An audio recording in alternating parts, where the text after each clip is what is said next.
Hello students, ये आपकी online class है मैथ्स की। और आज के लेक्चर से हमने जो भी 4 चैप्टर्स अभी तक पढ़े हैं उन सारे चैप्टर्स का रिवीजन स्टार्ट करेंगे। तो सबसे पहले जो आपके सैटरडे के डाउट सेशन था आपका, उसमें आपने जो भी क्वेश्चंस पूछा था पहले हम उनको डिस्कस करेंगे और फिर उसके बाद हम पर चैप्टर रिवीजन स्टार्ट करेंगे। तो जो भी 4 चैप्टर्स हमने पढ़े हैं, रियल नंबर्स यानी कि संख्या पद्धति, पॉलिनोमियल्स यानी कि बहुपद, कोऑर्डिनेट ज्योमेट्री यानी कि निर्देशांक ज्यामिति, और आखिरी chapter linear equation in 2 variables यानी कि 2 चरों वाले रैखिक समीकरण।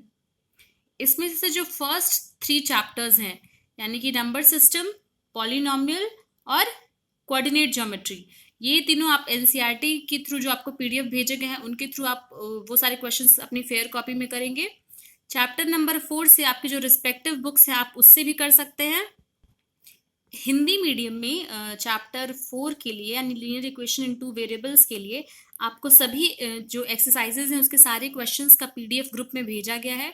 तो आप उसकी हेल्प से उन क्वेश्चंस को देखिए, जो नहीं समझ आता उसको पूछिए और उसका आप फेयर कॉपी में कर सकते हैं। English medium from HM publication, आपकी जो भी एक्सरसाइजेज हैं वो सारे क्वेश्चंस हमने वीडियोज में सॉल्व किए हैं। तो अगर कोई ऐसा क्वेश्चन है जो कि आपको नहीं समझ आया है और आपको पूछना है तो वो आप कमेंट बॉक्स में मेंशन कर सकते हैं। तो आज हम जो आपकी डाउट क्लास में आपने जो क्वेश्चंस पूछे थे पहले उनको डिस्कस करते हैं। सबसे पहला क्वेश्चन हमने लिया है एक्सरसाइज 1.5 से, क्वेश्चन नंबर 10 है जिसमें कि आपको सिंप्लीफाई करना है। क्वेश्चन है 7√3 upon 10 plus √3 minus 2√5 upon √6 plus √5 minus 3√2 upon √15 plus 3√2। तो इस क्वेश्चन को सिंप्लीफाई करने के लिए आपको रैशनलाइजेशन का यानी कि परिमेयकरण का यूज करना है। करेंगे क्या, इसको सिंपल तरीके से सॉल्व करने के लिए हम हर एक फ्रैक्शन को ए बी सी मान लेते हैं। तो ये पहला फ्रैक्शन हमने इसको ए मान लिया, ये दूसरा फ्रैक्शन है इसको हमने बी मान लिया, और ये तीसरा फ्रैक्शन है जिसको कि हमने सी मान लिया, ए बी एंड सी। अब हम एक एक करके इन सारे फ्रैक्शंस को सिंप्लीफाई करेंगे और लास्ट में जो आंसर आएगा उसको इस इक्वेशन में पुट कर देंगे, इस एक्सप्रेशन में पुट कर देंगे। तो चलिए सबसे पहले हम ए को लेके चलते हैं। पार्ट ए है 7√3 अपॉन √10 प्लस √3। क्या करना है, इसको रैशनलाइज करना है। तो रैशनलाइज करने के लिए डिनोमिनेटर में यहाँ है √10 प्लस √3, इसको हम मल्टीप्लाई करेंगे √10 माइनस √3 से, न्यूमरेटर और डिनोमिनेटर दोनों में। ये क्या हो जाएगा 7√3 ब्रैकेट में √10 माइनस √3 होल अपॉन, ये है √10 प्लस √3 और ये है √10 माइनस √3। आपने पढ़ा है, आइडेंटिटीज आपने पढ़ी हैं कि a minus B into A plus B बराबर होता है A square minus B square के। तो यहाँ इस फॉर्मूला का यूज करके ये हो जाएगा √10 का स्क्वायर माइनस √3 का स्क्वायर। अब हम क्या करेंगे, इन टर्म्स को करस्पॉन्डिंगली मल्टीप्लाई करेंगे। एक बार हम 7√3 को √10 से मल्टीप्लाई करेंगे तो ये आएगा, और अगली बार जब हम 7√3 को माइनस √3 से मल्टीप्लाई करेंगे तो ये आएगा। और डिनोमिनेटर में √10 का स्क्वायर हो जाएगा 10, √3 का स्क्वायर हो जाएगा 3। ये हो जाएगा 7√3 इंटू √10 हो जाएगा √30 माइनस 7, ये है √3 इंटू √3 जो कि हो जाता है 3, तो 7 3 ज़ा 21 अपॉन 10 माइनस 3 इज 7। यहाँ न्यूमरेटर से अगर हम 7 कॉमन ले लिए तो ब्रैकेट में बचेगा 30 माइनस 3। कैसे, 7√30 यहाँ लिखा है और 7 3 ज़ा 21 यहाँ लिखा है। हमने 7 कॉमन ले लिया, न्यूमरेटर और डिनोमिनेटर से 7 कट जाएगा और एक ही वैल्यू आ गई √30 माइनस 3। अब इसी तरीके से बी पार्ट लेके चलते हैं। 2√5 अपॉन √6 प्लस √5 रैशनलाइज करेंगे डिनोमिनेटर के ऑपोजिट साइन से, यानी कि यहाँ प्लस है तो यहाँ माइनस माइनस मल्टीप्लाई कर देंगे और सेम तरीके से सॉल्व करेंगे। ये हो जाएगा 2√5 को मल्टीप्लाई करना है √6 माइनस √5 से, और डिनोमिनेटर में सेम ए स्क्वायर माइनस बी स्क्वायर यानी कि √6 का स्क्वायर माइनस √5 का स्क्वायर। अब ये क्या हो जाएगा 2√5 इंटू √6 माइनस 2√5 इंटू √5 अपॉन √6 का स्क्वायर 6, √5 का स्क्वायर 5।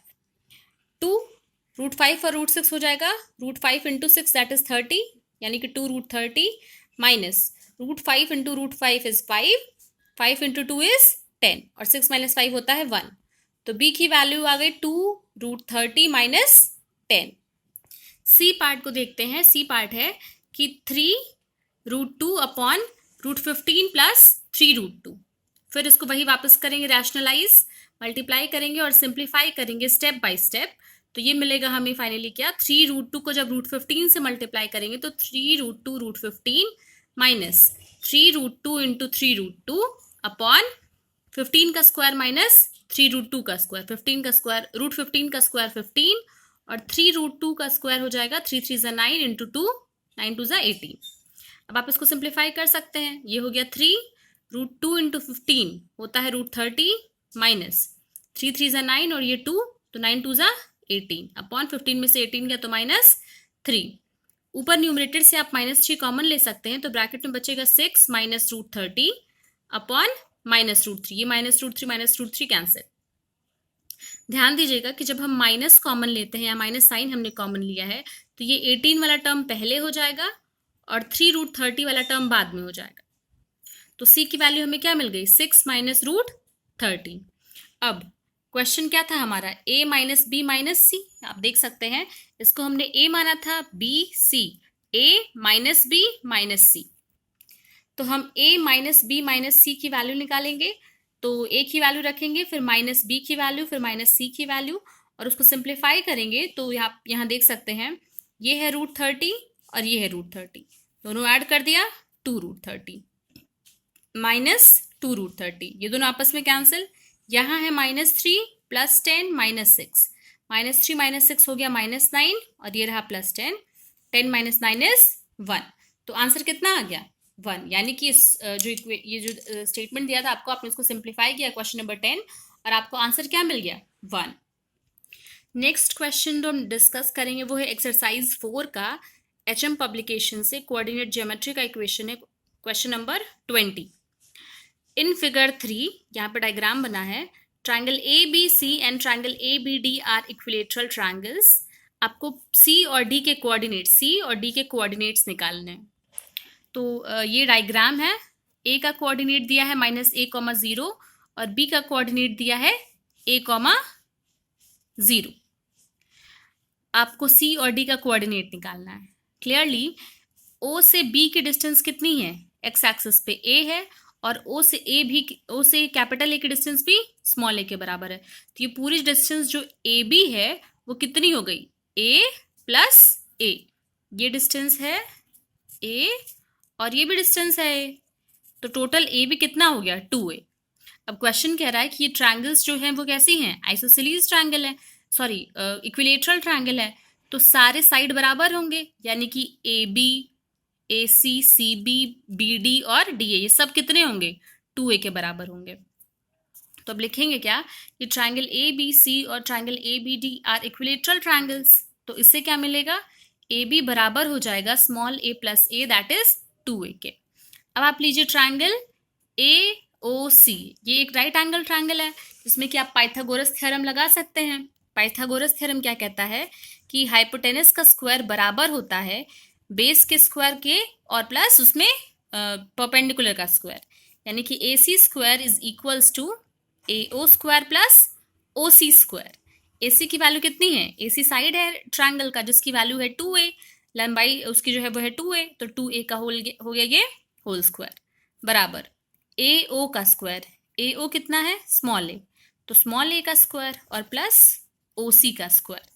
यहाँ से आप OC स्क्वायर निकाल सकते हैं, 2A का स्क्वायर हो गया 4A स्क्वायर और ये A स्क्वायर को आप इधर अगर भेजेंगे तो ये हो जाएगा 4A square minus A square, that is 3A square. तो अगर OC स्क्वायर बराबर है 3A स्क्वायर के, तो OC कितने के हो जाएगा, 3A स्क्वायर के अंडर रूट, जो कि आ जाएगा √3A के। तो अब C का कोऑर्डिनेट क्या हो जाएगा, आप देख सकते हैं कि C किस पे है, y एक्सिस पे है, तो C का x कोऑर्डिनेट जो है वो 0 हो जाएगा क्योंकि y एक्सिस पे x की वैल्यू 0 होती। तो C का कोऑर्डिनेट हो गया 0, और ये जो वैल्यू आई है √3A, यानी कि the coordinates of C are 0, √3A। अब C का कोऑर्डिनेट निकल गया, आपको D का कोऑर्डिनेट निकालना है। तो सिमेट्री से आप देख सकते हैं कि O से जितनी दूरी पर C है, O से उतनी ही दूरी पर D भी है। तो हम क्या करेंगे कि ये वाला जो कोऑर्डिनेट है ये कितना निकल गया, 0,√3a। तो ये सिमेट्री से इधर वाला कोऑर्डिनेट भी निकल जाएगा, x पे तो 0 ही रहेगा, लेकिन ये y का पॉजिटिव था और इधर y का नेगेटिव होता है, तो ये हो जाएगा -√3a। तो coordinates of C are 0,√3a और by symmetry coordinates of D will be 0, -√3a। अगला क्वेश्चन जो आपने पूछा है वो HM पब्लिकेशन से एक्सरसाइज 3.1 के क्वेश्चंस हैं। Class let me tell you कि ये सारे क्वेश्चंस हमने बहुत बार डिस्कस किए हैं, तो अगर आप पुराने लेक्चर्स को ध्यान से नहीं देखेंगे तो ये चीज़ें आपको समझ नहीं आएंगी। तो प्लीज़ जो भी पुराने लेक्चर्स हैं आप उनको प्रॉपर तरीके से देखिए और फिर उसके बेसिस पे आप क्वेश्चंस को सॉल्व करिए। ये क्वेश्चन हमने पहले 2 बार सॉल्व किया है, फिर से देखते हैं। क्वेश्चन नंबर 4 है कि write down 5 solutions of the following. इसका बहुत सारे पार्ट्स हैं इस क्वेश्चन में, हम 2 पार्ट लेके चलेंगे, सिर्फ 2 पार्ट सॉल्व करेंगे, बाकी आप खुद से सॉल्व करिए। तो x + 4y = 0 एक इक्वेशन है। हमें क्या करना है कि किसी एक वेरिएबल की वैल्यू दूसरे के टर्म्स में निकाल लेनी है। तो हम इसको लिख सकते हैं x = -4y। अब हम y की अलग अलग वैल्यूज लेंगे और x की उसके करस्पॉन्डिंग वैल्यू हमें मिलती चली जाएगी। जब हम y लेंगे 0 तो x कितना हो जाएगा, -4 × 0 दैट इज 0। तो पहला सोल्यूशन आपको मिल गया 0,0, जिसमें पहला पॉइंट x को बताता है, दूसरा y को बताता है। फिर आप y की वैल्यू लीजिए 1 तो x आएगा -4। तो एक और सोल्यूशन मिल गया क्या आपको, -4,1। अब आप y की वैल्यू -1 लेंगे तो -4 × -1 कितना हो जाएगा, 4। तो x आ जाएगा 4 और y है -1। इसी तरीके से y की वैल्यू अगर आप 2 लेंगे तो x आ जाएगा -8। तो एक सोल्यूशन ये हो गया। और सिमिलरली अगर आप y की वैल्यू -2 लेंगे तो x की वैल्यू आ जाएगी 8। तो एक सोल्यूशन और मिल गया 8, -2। तो इस तरीके से आपको 5 सोल्यूशंस मिल गए, 0, 0, -4, 1, 4, -1, -8, 2 और 8, -2। ये 5 सोल्यूशंस मिल गए आपको इस इक्वेशन के। एक और क्वेश्चन देखते हैं इसी का पार्ट। 10x + 11y = 21। सिंप्लीफाई करके x की वैल्यू निकाल ली हमने, 21 - 11y/10। अब y की अलग अलग वैल्यू रखते चले जाइए, x की वैल्यू मिलती जाएगी। y जब आप -1 रखेंगे तो x क्या हो जाएगा, 21 - 11 × -1 तो माइनस प्लस, तो +11/10। तो x कितना आ गया, 32/10। तो एक सोल्यूशन आपका हो गया 32/10 और -1, पहला सोल्यूशन ये आ गया। अब आप y की वैल्यू 1 रखिए तो x = 21 - 11 × 1/10, यानी कि 21 - 11/10 दैट इज 10/10 और ये आ गया 1। तो y की वैल्यू 1 है तो x भी हो गया 1, एक सोल्यूशन ये मिल गया। ऐसे ही y जब आप 0 रखेंगे और सिंप्लीफाई करेंगे तो x मिलेगा 21/10। तो y 0 है तो x है 21/10। y जब आप रखेंगे 21/11 और सिंप्लीफाई करेंगे तो x आपको मिल जाएगा 0, जो कि आपका थर्ड सोल्यूशन हो गया। और फिर उसके बाद से y जब 2 रखेंगे तो x = 21 - 11 × 2/10 that is 21 - 11 2 = 22/10 that is -1/10। तो -1/10 और 2, ये एक और सोल्यूशन मिल गया। एंड सो ऑन, ऐसे करके आपने 5 सोल्यूशंस निकाल लिए।